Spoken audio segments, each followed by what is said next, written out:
So I've set up a little community here that is brand new, which means that normally this community would not be getting any curveballs whatsoever. I would have to play the game for 5 days of in-game time in order to get curveballs. But because this is a dev build, we can actually fake it. So let me just go into debug shenanigans mode here and open up the debug menu. And so much shenanigans going on underneath the scenes. So you're saying, so the no delay button in the debug menu, if I click that, that will make stuff start to happen.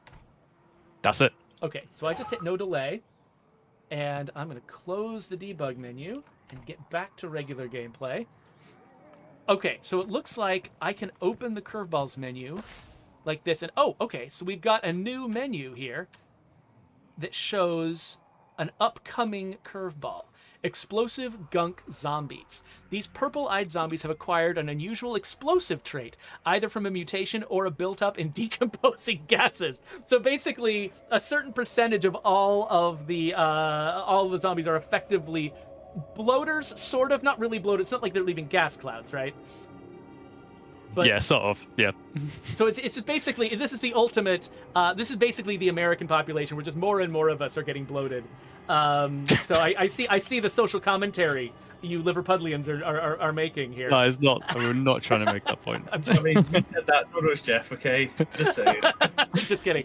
So looking at this menu. So right now it says the effects are not yet active, and so when it is active, we're going to see a change. And so I think I've set the delay for that to be about 30 seconds, so it shouldn't be that long before this kicks in. Is that right? Or is there something I should do to make? So I think this will take a little while to kick in, just because it's the tutorial. But before this came up, you can see some notes here to say, oh, someone of your community has noticed this change in the zombies, and now we're in this foreshadow period. Gotcha. So okay. You've been given some information about something someone else has seen, but you haven't seen it yet. Oh, I love this in-world framing of it. So it's not just like the game is telling you, look, a gameplay thing has happened. Instead, Bree is saying, I've never seen anything like that. The grossest thing just happened to me. I plunged my knife into his head with purple eyes, and it exploded. I was covered in guts, and it burns. Okay, that sounds amazing. But she's given us an important clue: purple eyes. So, when I first heard about this curveball, I assumed it was just going to be random, and I was going to be scared of every zombie. But you can actually identify the explosive zombies from afar? Yeah, so that's what is going to happen. So it's going to spend a little bit of time stewing in this foreshadow period. It gives you a bit of time to prepare. Maybe if you're doing something at the time, you might not want to come across them straight away. So it's lurking as something that's going to be coming in the future. It's not yet active, though. When it does become active, you're going to have to watch out for the zombies with purple eyes.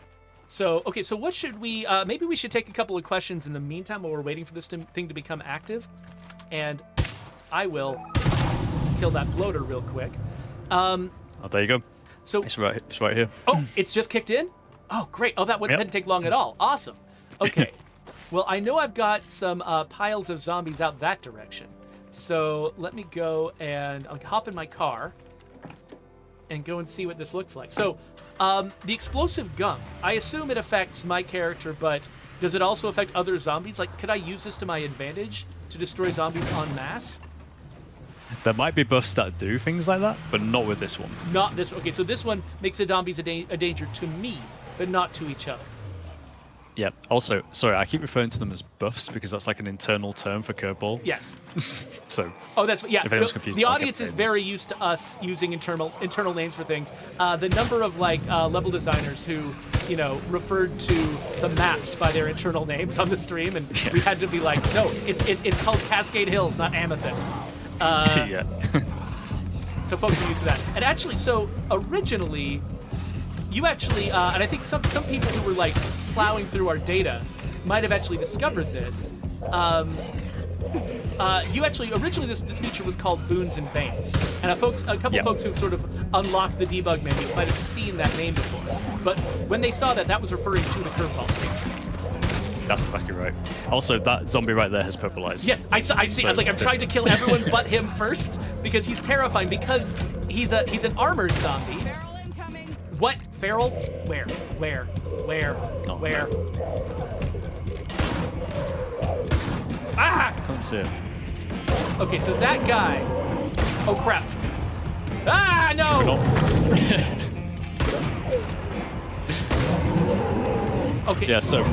yeah, I'll let you concentrate, sorry. Oh crap! There's a fix. Okay, dang it. Okay, this is gonna go really badly. All right, hold on. Give me a second to reload my gun. That's a lot to deal with. There we go. Oh, All nice right. shot. Woo! Yeah, I play this a lot. Good tell. All right, so what I really want to do though is reload this shotgun because the shotgun is good at knocking these guys down. I want to get this guy's helmet off. There we go. Ah, okay. So I killed him, but the explosive gunk wasn't that big, and so because I was far away from him, it didn't hurt me. Yeah, exactly. But so if I had fought him in melee, that would have been a problem. Yes. So a lot of these curveballs are designed to enforce or to put some kind of strategy into the game. So guns is perfect against these zombies. If you were to like sneak up behind one and perform a stealth kill, you're gonna get covered in gun and you're gonna get a lot of damage put on you. Okay. So it's almost like, okay, I have to either maybe knock this guy down and then run away, or whilst I'm sneaking up, do I maybe check the eyes and then perform the stealth kill? So there's different strategies involved with different curveballs. Okay, so I'm going to try to leave this juggernaut behind and go find another crowd of zombies so that I can try out stealth killing one up close, because that actually sounds fun, question mark. By the way, so Yakuza D33 asks, will there be rewards for the curveballs? Like, is there a reason why I want them in the game because I get prizes? So it's something we've been looking into quite a lot, actually. There are... So with the positive curveballs, those in themselves are sort of a reward, because they kind of come with benefits and reasons to actually sort of engage with them. The negative stuff is a bit more challenging, but we did get some of that feedback as well. We said, you know, what's the purpose of these being in there? We just had them as negative events that you had to overcome, but we're starting to experiment with how can we actually kind of add a reward for engaging with those banes in the world. So.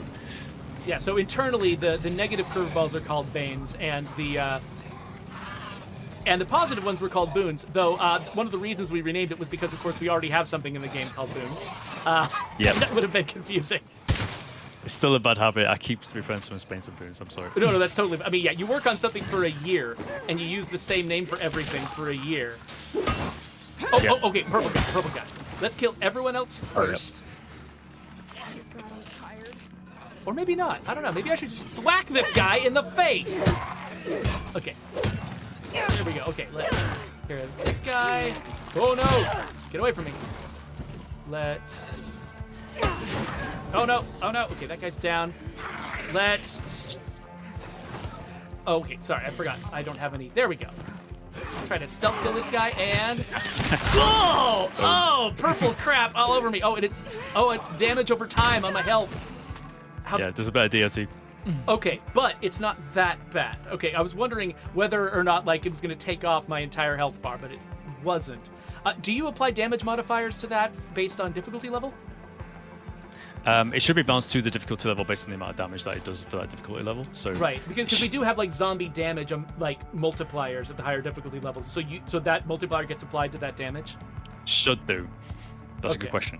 It should do. It should do. So, okay, well, that's definitely a thing to investigate. We're not sure. We do lots of balancing, and it seems good. Oh, that guy was purple, too. Okay, so it's kind of fun to see when I've, sort of lucked out, basically, and shot a guy. I wasn't shooting him because he was purple, but, they're facing away from you. That kind of adds a little bit of, like, mystery. You're like, oh, I don't know if this guy's going to explode or what. In the early stages, we had this as 100% zombies, and it was just too much. It definitely feels like, I mean, especially, when you're playing at some certain higher difficulty levels, your access to bullets might be limited. Oh, here's a guy. Here's my friend. Oh! Lucky for danger. Yeah, no, I'm a glutton for punishment. That one I avoided. So yeah, I think typically we keep them around for quite a while just because we want players kind of almost experience it and get used to it, and kind of invoke these strategies, and then over time we fade it out. So in the journal menu, you won't be able to read it now because you're in combat and it'll pull you straight out of the menu. But we do have like an indicator to sort of give you some kind of idea of how long it's been for and how long it's kind of got left without explicitly using timers. And then over time, the fading of those zombies will sort of slowly dissipate and disperse until to the point where we feel like you're not seeing any more in the world, and then we kind of fade out the curveball. So should I expect that to happen over the course of like multiple in-game days, or just like, you know, an hour or so? Just you don't have to give me like specific timing, but just like a rough sense of the kind of scale of time we're talking about. Am I doing this for hours or? It depends on the type of the curveball itself, because some are really impactful and you just don't want them on for longer than say 20 minutes. Yeah. Whereas some are a little bit more passive, but they kind of have like some interesting background effects that we can kind of keep on for longer. In this example, because it's global and it is quite impactful, I think it's going to be on for about 25 minutes, maybe 20 minutes, and then we slowly fade it out. Okay, now that gives me a nice sense of approximately the timing. Okay, so my character's running low on ammo, so I'm gonna get back in my car and head home again. Then once I get home, let's try out a different curveball. Yeah, sure, sounds good. With maybe a different character who is not covered in purple acid. It's like zombie bile. I do love features in games that sort of imply that there's something much grosser going on if you were doing this in person than you're experiencing in the game. Like, you know, in the game I just see a brief little purple splash, but in real life, this person is probably just covered in really smelly stuff that stings and ugh. It's gross. Well, I think part of like you're just trying to keep it a little bit unpredictable as well, but while still trying to remain grounded. You know, zombies by their very nature are weird and mutating and doing weird stuff. So this is just sort of like leaning into that kind of part of the feature. Okay, so it looks like my team is going to take care of this juggernaut. I'm just going to run over to the other side of the base and let them take all of the risks. Actually, let me switch to a different character here. Vincent. If you check your curveball menu now, you can probably just see what it looks like when it's active as well. So okay, gotcha. Yeah, so this is active. Zombies explode with gunk. It's a major effect. And we've got notes. Watch your back out there. The zombies that explode with gunk have sprung up everywhere. So previously the effect was hidden because you didn't really know what was going on. As soon as it becomes active, it is shown there on that menu. Oh, looks like my friend is stabbing the... Hey, thanks, friends. Thanks for taking care of that juggernaut problem for me. You're a great team. I love you. All right. Yeah, so, and then when it starts... You were saying that there are also indications of how long it's going to last. Is that going to be done with notes? Like, will I see more notes sort of saying, oh, I think the zombies are calming down now, or something like that? Or how is that Sometimes done? there's notes.